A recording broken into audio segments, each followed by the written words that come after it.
If you value practical historical knowledge that still works today, you're in the right place. On Living Through the Seasons, we focus on techniques that were tested under real pressure, not theory. If you find this useful, take a moment to like the video and subscribe. Now, let's get straight into one of the most effective cold weather shelter systems ever fielded, the World War I double-wall tent method.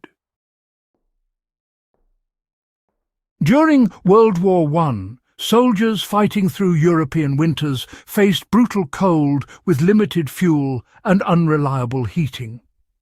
The double-wall tent was a direct response to that reality. Instead of relying on thicker fabric, armies created two separate tent walls with a controlled air gap between them.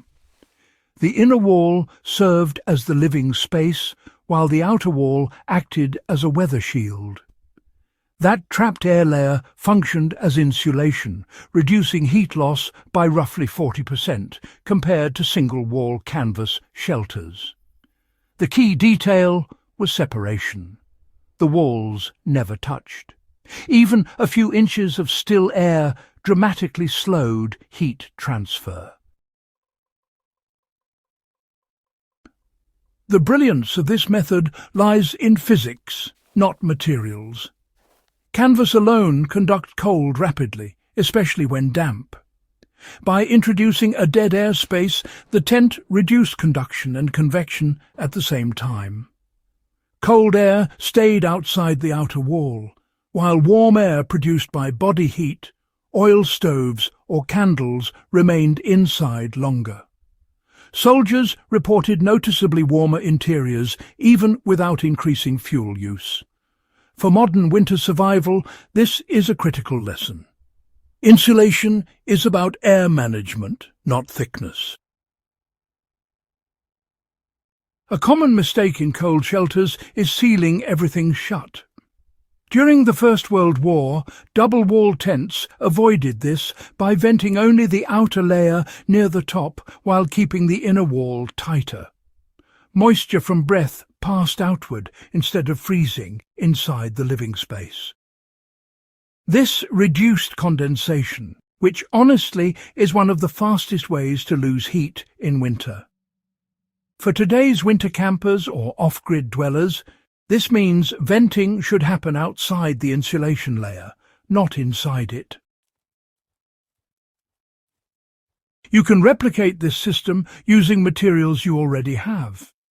A modern tent can become a double-wall shelter by adding a second tarp or canvas fly, spaced several inches away, using paracord or poles. In a cabin or shed, hanging fabric or wool blankets a few inches away from exterior walls creates the same insulating air gap. Even a vehicle can benefit by lining the interior with removable panels that don't touch the metal frame. The goal is always the same: stop cold surfaces from directly contacting warm air. One of the most overlooked advantages of the double-wall tent was fuel conservation. With less heat escaping, soldiers burned less wood or oil to maintain livable temperatures. In modern terms, this translates directly to fewer propane canisters, less firewood, and longer endurance during winter power outages. If you're preparing for cold seasons, this method stretches resources without adding complexity.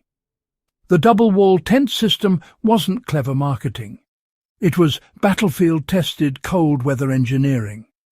It works because it follows basic thermal principles that haven't changed in a century. Whether you're winter camping, living off-grid, or preparing for emergencies, this method gives you reliable warmth with minimal materials. If this kind of practical historical knowledge matters to you, subscribe to Living Through the Seasons, like the video, and share it with others preparing for winter. These techniques only stay alive if we pass them on.